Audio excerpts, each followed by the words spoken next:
চতুর্থ শ্রেণীর গণিত বই নিয়ে তোমাদের সাথে ধারাবাহিকভাবে আলোচনা করছিলাম। তার ধারাবাহিকতা এখন তোমাদের সাথে সপ্তম পৃষ্ঠার পর থেকে আলোচনা করব। এখন তোমাদের সাথে অষ্টম পৃষ্ঠা থেকে আলোচনা করব সংখ্যার তুলনা।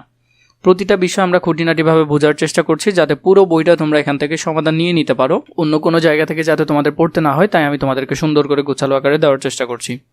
প্রথমে বলছে কোন সংখ্যাটি বড়। তো আমরা এখন নিশ্চয়ই বাছাই করব যে কোন সংখ্যাটা আসলে বড়।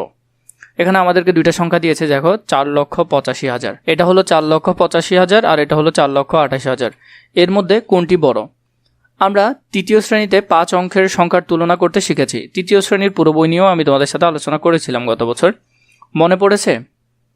আমরা এক এক করে বড় স্থান থেকে ছোট স্থানের তুলনা করব। আমরা পেছন দিক থেকে আগে তুলনা করে আসবো যে আসলে কোনটা বড়।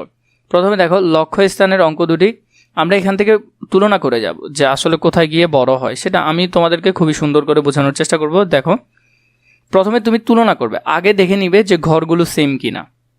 যেমন এটাতে 1 2 3 4 5 6টা, তাহলে এটাতে 6টা আছে, এটাতেও 6টা আছে, তাহলে আমরা মিল করতে পারবো। আমরা পেছন দিক থেকে তুলনা করব। দেখো লক্ষ্যের স্থানে এখানেও 4 লক্ষ, এখানেও 4 লক্ষ, তাহলে এখান থেকে তো তুলনা করা যাচ্ছে না, দোনোটাই সেম। এরপরে এখানে হলো 8, এখানে হলো 2, তাহলে 8 বেশি নাকি 2 বেশি?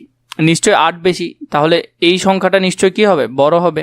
তাহলে আমরা লিখতে পারি, আমরা এই যে প্রতীকটা ব্যবহার করেছি, মুখ এদিকে থাকবে, কারণ এর পূর্বে আমরা আলোচনা করেছিলাম যেটা বড় সেটার দিকে মুখ করে থাকবে। 1 নম্বরে নিচের সংখ্যা দুটি তুলনা করি। এখন আমাদেরকে আরও দুটি সংখ্যা দিয়েছে, এগুলো আমরা তুলনা করব। তাহলে তুলনা আমি খুবই সুন্দর করে আগে তোমাদেরকে বুঝিয়ে দিচ্ছি। এরপরে প্রথমে দেখো, এটারও শুরুতে 5, এটারও শুরুতে 5, তাহলে আমরা বুঝতে পারছি এটা মিলবে না। এখান থেকে এটা 6, এটাও 6, তাহলে এখনও বোঝা যাচ্ছে না। এটা 2, এটাও 2, তাহলে এখনও ওরা সেমই আছে। কিন্তু এরপরে এটা হলো 9 আর এটা হলো 4, তো 9 বেশি নাকি 4 বেশি? নিশ্চয় 9 বেশি, তাহলে এটা 9-এর দিকে মুখ করে থাকবে। তো এখানের মধ্যে সেম এই বিষয়গুলো সুন্দর করে বলেছে যে আগে লক্ষের ঘর চেক করবে, এরপরে লক্ষের পর অযুতের ঘরে যাবে, এরপরে হাজারের ঘরে যাবে, এভাবে। এখানে নিযুত, লক্ষ, অযুতের সংখ্যা দুটোটা সেম, তাহলে এখান থেকে আমরা বড় ছোট বাছাই করতে পারছি না। এরপরে আমরা হাজারের ঘরে গেলাম, হাজারের ঘরে দেখলাম 4 এবং 9, কিন্তু 9 বড়, তাহলে নিশ্চয়ই 9-এর দিকে মুখ করে থাকবে। সেম আমরা 2 নাম্বারটা যদি সমাধান করি, নিচের সংখ্যাগুলো তুলনা করি এবং খালি ঘরে আমরা এই দুইটা প্রতীক ব্যবহার করব। দেখো প্রথমে মিলাই, এটা 7, এটা 8, তো নিশ্চয় কে বড়? 8 বড়, তাহলে 8-এর দিকে মুখ করে থাকবে। এখানের মধ্যে এটা 7, এটা 7, এটা 6, এটা 6, এরপরে এটা 5, এটা 9, নিশ্চয় 9 বড় হবে, তাহলে 9-এর দিকে মুখ করে থাকবে, 9 বড়। আমরা পেছন থেকে মিলাবো, এখানের মধ্যে এটা 4, এটা 4, এটা 5, এটা 5, এটা 7, এটা 7, এটা 2, এটা 2, এটা 3, এটা 3, এরপরে এটা 1, এটা 6, তাহলে নিশ্চয় 6 বড়, তাহলে 6-এর দিকে মুখ করে থাকবে। এরপর দেখো এই সংখ্যাটা, এটা 2, এটা 2, এতটুকু ঠিক আছে। এটা 7, এটা 8, তাহলে নিশ্চয় 8 বড় হবে, 8-এর দিকে মুখ করে থাকবে। এরপর আমরা যদি 5 নাম্বারটা দেখি, এখানে 6, এখানে 6, 3টা 5 ডিরেক্ট, এখানেও 3টা 5 ডিরেক্ট, এরপরে 2, এরপরে 2, এরপরে 1, এরপরে 1, এরপরে 9, এরপরে 2, তাহলে 9 বড় না 2 বড়? নিশ্চয়ই 9 বড়, তাহলে 9-এর দিকে মুখ করে থাকবে। এরপরে যদি দেখি, এখানে 3, এখানে 6, এখানে 4, এখানে 8, তাহলে 4 বড় নাকি 8 বড়? নিশ্চয়ই 8 বড়, তাহলে 8-এর দিকে মুখ করে থাকবে। তাও তোমরা একটা কাজ করবে যে এখানে যে সংখ্যাগুলো আছে এগুলো গুনে ফেলবে যে কয়টা সংখ্যা আছে। দেখো এতক্ষণ যা করলে ঠিক তার বিপরীতে আমরা একটা হিসাব করব। যেমন ধরো একক, দশক, শতক, হাজার, অযুত, লক্ষ, এটা লক্ষের ঘর পর্যন্ত, আর এটা একক, দশক, শতক, হাজার, অযুতের ঘর, তাহলে নিশ্চয় লক্ষটাই বেশি হবে। তার এখানে ঘর বেশি, তাই লক্ষটা বেশি হবে, তাহলে মুখ থাকবে এটার দিকে। এতক্ষণ যেভাবে পড়েছি ঠিক তার বিপরীতে এটা হলো কি, আগে তোমাকে স্থানীয় মানগুলো গণে ফেলতে হবে।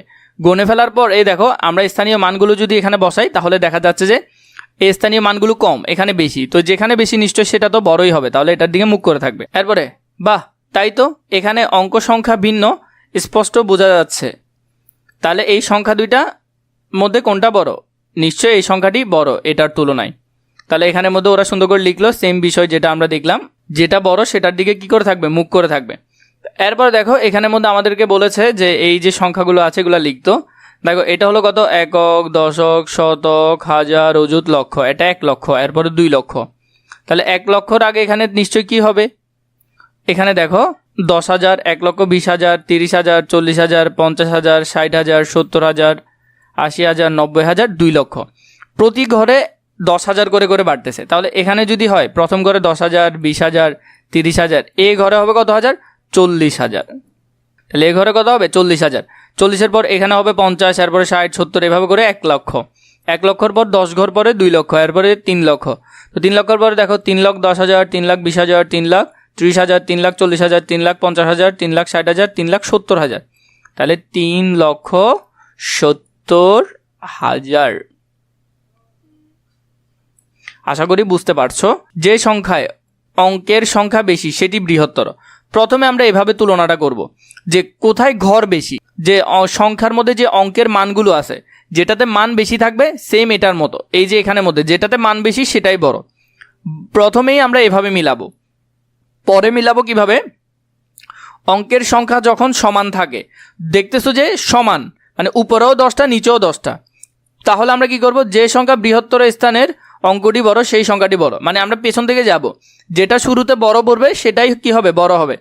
যদি বৃহত্তর স্থানের অঙ্ক সমান হয় তবে পরবর্তী স্থানের অঙ্ক দুইটা আমরা কি করব? তুলনা করব। সেম এতক্ষণ তোমাদেরকে যা পড়ালাম এখানে ওইটাই আছে। 3 নম্বরে বলেছে নিচের সংখ্যাগুলো তুলনা করে খালি ঘরে আমরা এই দুইটা চিহ্ন প্রয়োগ করি। প্রথমে দেখো আগে ঘর দেখে নিই, এই যে অনুসারে আমরা করব। প্রথমে আমরা কি করব? ঘর গণে নিব। একক, দশক, শতক, হাজার, অযুত, লক্ষ। একক, দশক, শতক, হাজার, অযুত। তাহলে এটাতে লক্ষ, এটাতে অযুত, তাহলে এটাতে সংখ্যা কম। তাহলে বললো কি যেটাতে সংখ্যা বেশি থাকবে সেটা বৃহত্তর, তাহলে এটার দিকে মুখ করে থাকবে। এরপরে দেখো আবার গুনবো, সেম দ্বিতীয় পদ্ধতির জন্য আমরা আবার আগেরগুলো অ্যাপ্লাই করে দেখব। একক, দশক, শতক, হাজার, অযুত, লক্ষ। একক, দশক, শতক, হাজার, অযুত। তাহলে এখানে লক্ষ আছে, তাহলে এখানে বেশি, তাহলে এটার দিকে মুখ করে থাকবে। একক, দশক, শতক, হাজার, অযুত, লক্ষ। একক, দশক, শতক, হাজার, অযুত, লক্ষ, নিযুত। তাহলে এটাতে বেশি আছে, নিযুত আছে, তাহলে এটার দিকে মুখ করে থাকবে। এরপর আমরা দেখি একক, দশক, শতক, হাজার, অযুত, লক্ষ, নিযুত। একক, দশক, শতক, হাজার, অযুত, লক্ষ, নিযুত, কোটি। তাহলে কোটি আছে মানে এটা বেশি, তাহলে এটার দিকে মুখ করে থাকবে।